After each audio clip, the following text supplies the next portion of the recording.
Is it possible to visit a real life mafia neighbourhood in New York City? That's what we're going to try and do today. And I'm not talking about the fake tourist traps in Manhattan's Little Italy. I'm talking about the real thing here in the Bronx. We are currently at Arthur Avenue. I'm going to see what we can find. So it's currently 8:30 in the morning, and if you can hear that siren that's about to approach me anytime now, that's the 4th siren I've heard in the last 10 minutes.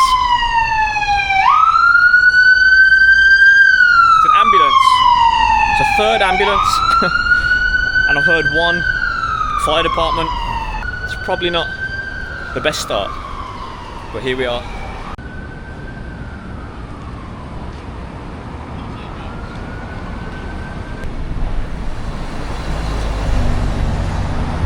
So, Arthur Avenue is called the real Little Italy, and it's probably for good reason, considering it's been home to Italian American families for over a century, and it's way less touristy than what you'd find in downtown Manhattan.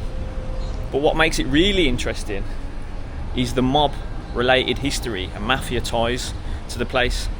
So here where we are now was Genovese territory, one of New York's famous 5 families. So a lot of mobsters like Fat Tony and Vinny the Chin from the Genovese family ran a lot of the operations from around here, like gambling, loan sharking, and all that sort of quiet behind the scenes stuff, quietly from this neighbourhood. Bronx, Little Italy. You can see that banner over there on the other side of the road.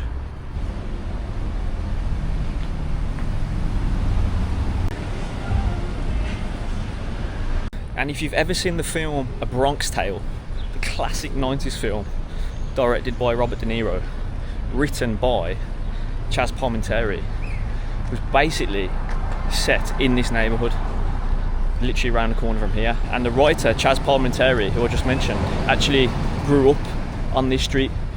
He still lives in New York to this day, as far as I'm aware, and he performs a one-man show of A Bronx Tale in downtown New York, in Manhattan's part of the Little Italy.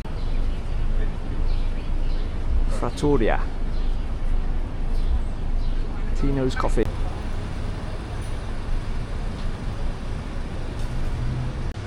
Prince Italian bread. The bread with the golden glow. So tell me you're in an Italian American neighbourhood without telling me. Borgatti, ravioli, fresh pasta, egg noodles.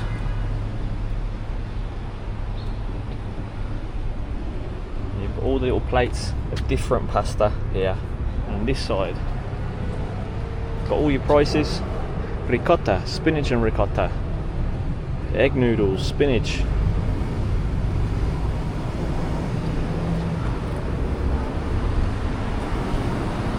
Since 1935, Borgatti's ravioli and egg noodles, but it's closed today, unfortunately. Goes to the Bronx and he orders himself a green tea. Now who does that? Well, at least we get a good chance, sat outside this nice little cafe, to watch the world go by and see how the locals are living their life out here in the Bronx.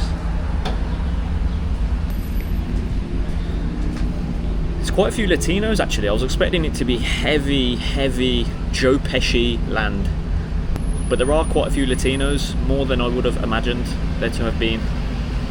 So it feels like we're in the heart of the Bronx. Now we've got the Full Moon Pizzeria here, and then right next to it, Casa della Mozzarella, which I would imagine is quite popular in these parts. So here we have Vincent's Meat Market, specialising in Italian sausage, prime and choice meats and fancy poultry. And there's your finest cuts.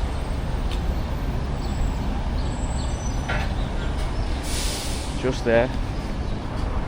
Your old school Italian American style neighborhood. Look at these sauces. Tomato sauce. We've got the best Italian sausage.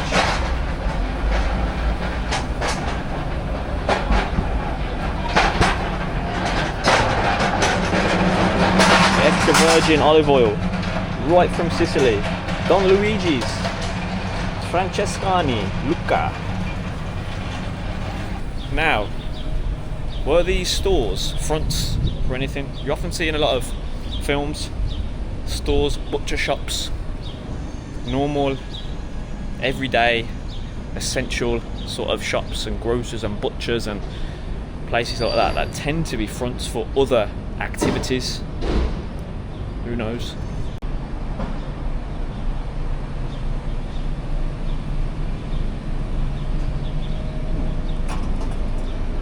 And here we have a bakery, Adeo and Sons Bakery. Look at that. Pane di casa.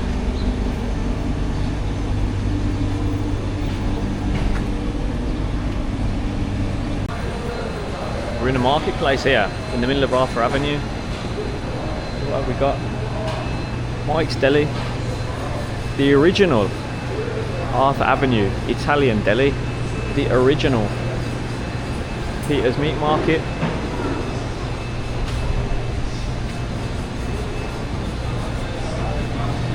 Got your ribeye, loin chops. One thing I didn't expect to hear in Arthur Avenue Deli Meat Market is Oasis playing, but here we are.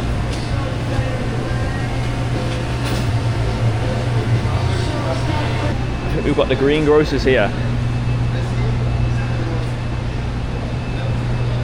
I'm getting very much a Godfather soundtrack running through my head right now. The original wine and peaches of Ferragosto.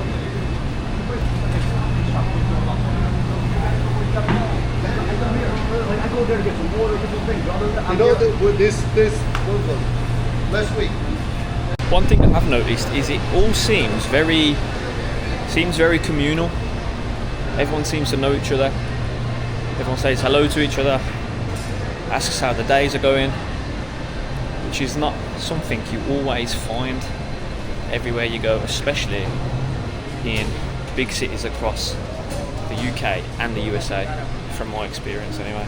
I think here, La Casa Grande Cigars, and they're literally making cigars by hand. Al Capone in the building.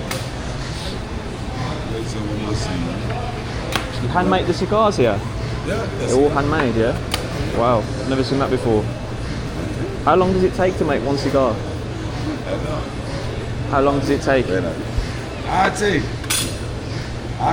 about my I was just asking the gents how long it takes to make one cigar. Never seen them made before. It takes about less than like a minute to make a cigar. Less than a minute. In the day they make about 200 or 300 cigars. Wow. And then everything they do, they bring right inside our humidor.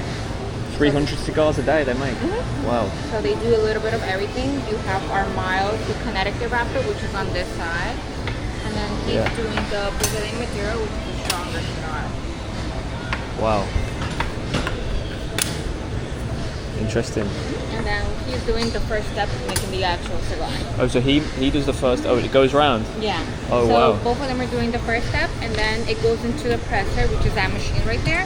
So it could sit there for about an hour to 2 hours. It could get its So shape. he preps it, goes into the machine, And it comes out just like this. and it comes out like that. Yeah. And then they're doing the last step, which is with the outer wrapper. Wow. And you sell the cigars here as well? Oh, you sell them Everything just we in do there? is right inside our Can I look inside? Yeah, of Is that alright? Any questions, just let me know. Wow, thank you.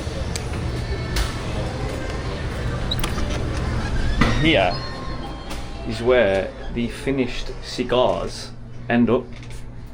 Look at these. La Casa Grande, Maduro, mild. Vanilla.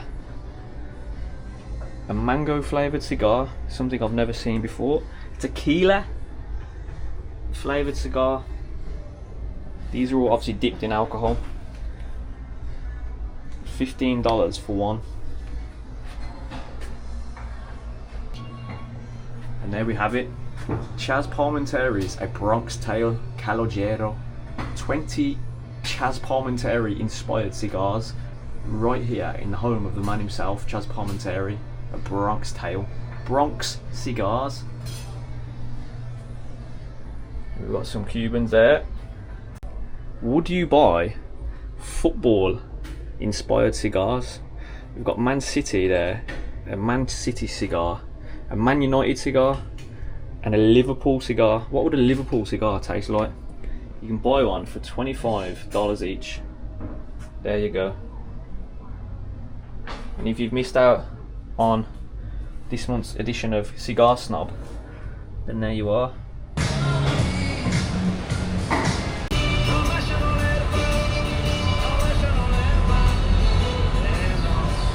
My thoughts on Arthur Avenue and the Bronx in general is I actually don't mind the vibe. I mean, it is quite early in the morning. I would have liked to have gone and tried some food, but it seems that there's either cafes with like biscuits and things like that, or full-on restaurants, a lot of them which aren't actually open yet. However, I actually don't mind the vibe so far. People do seem friendly. So when you leave the station, the local station here, which is Fordham, I came from Grand Central to Fordham. I think it's a bit of a rough part of the area, but around here specifically seems more Italian American sort of centric. It's actually quite sort of communal. That's the word, communal. Obviously there's some dodgy looking characters lurking around, as you'll find in any American city, but it seems more friendly than actually many parts of New York in terms of Manhattan and the Grand Central area. Obviously there it's a little bit similar to like major cities like London, because you find people who are too busy to have any manners, etc. But my journey so far has been a fairly pleasant one, although I am quite biased because I do love all the gangster films, and anything mob related is my cup of tea. So yeah, seem only right to try the Bronx Tail, I believe, the best sandwich shop in New York City. Right. Hey mate, could I try the Bronx Tail? The Bronx Tail sandwich? Bronx Tail? Yeah, please. Ciabatta or Hero? Ciabatta. Okay. Thank you. Do you do cannoli here? Cannoli, no. You don't sell cannoli? Cannoli next door. Oh, next door sell a cannoli. How long has this shop been open for? Has it been open Over 100. 100 years? Wow. Over 100. Over 100 years. Different houses, but They've got a salami up there. different names. Different name, but over 100 years, huh? Different name, different owner. Different name and different owners, but over 100 years in total. Interesting.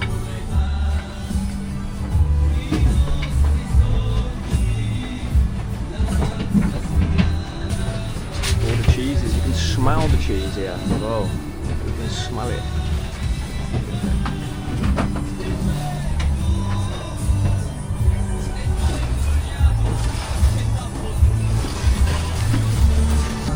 Here we've got all the cheeses that they sell. Can't even pronounce half of them. Provolone, The only way it works if you push it. Robiola al Tartufo, Gorgonzola, lovely. Wallace and Gromit will be happy.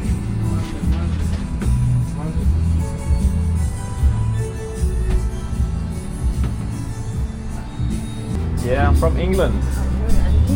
Okay, what else going on in your house? Yeah. Say that again, sorry. it? Yeah, that's it, mate. Yeah, thank you. Yeah. Thought I'd come to the Bronx.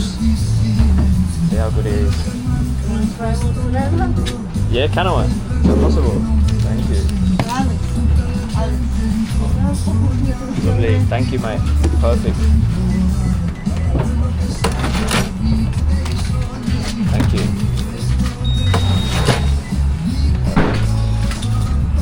Oh, lovely. Thank you so much. Thank you. make it here? Thank you, mate. Oh, lovely. I'll try that outside. Thank you so much. Take care, yeah? Thank you. Got some mozzarella to try here. Lovely stuff. So we found the cannoli. So we're gonna have the authentic Italian American experience. Try that one, the classic one. So look at this absolute feast that we've got here. We've got the Bronx tail sandwich. Look at that mozzarella. Get out. From the Casa del Mozzarella. We've got a little bit of mozzarella to try on the side, she gave us. And we've also got a cannoli, a proper, authentic Italian American cannoli right here. Good luck if you're lactose intolerant, that's all I'll say.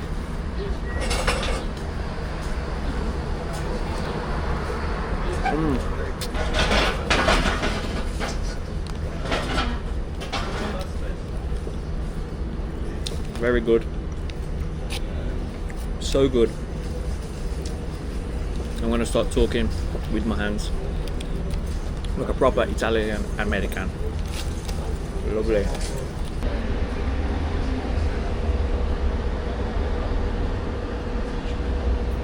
So, my cannoli virginity is about to get taken in a disgustingly messy way. I'm not sure how you eat it considering it's filled in both sides. So here we go.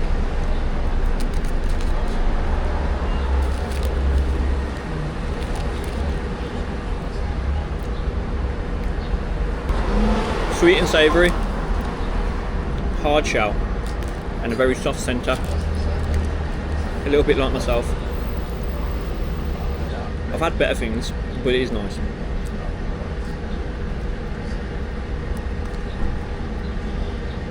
How do I rate it? I've got more of a sweet tooth. Got more of a sweet tooth than sweet and savoury, but you gotta be authentic, haven't you? So, one of the mob bosses in the Genovese crime family, Fat Tony, used to run a social club just round the corner from here. And he was even considered at one point America's most powerful gangster, even though half of the Bronx didn't even know what he looked like. It just goes to show how low-key and quiet a lot of these men like to keep themselves. Not all of them, but a lot of them. One thing I'm pondering about Arthur Avenue is how many secrets it holds. On the surface, normal neighbourhood, lots of community pride, but behind the surface, how many stories and how many secrets are there in that road? I guess I'll never know. So that just about concludes our day walking around Arthur Avenue and the surrounding neighbourhood of the Bronx. We haven't seen Tony Soprano today. Is he still alive? Who knows? But we have had some local scran and wandered through these historic streets. So, thank you for watching. If you've enjoyed it, please drop a like, subscribe and all that jazz. And I shall catch you in the next one.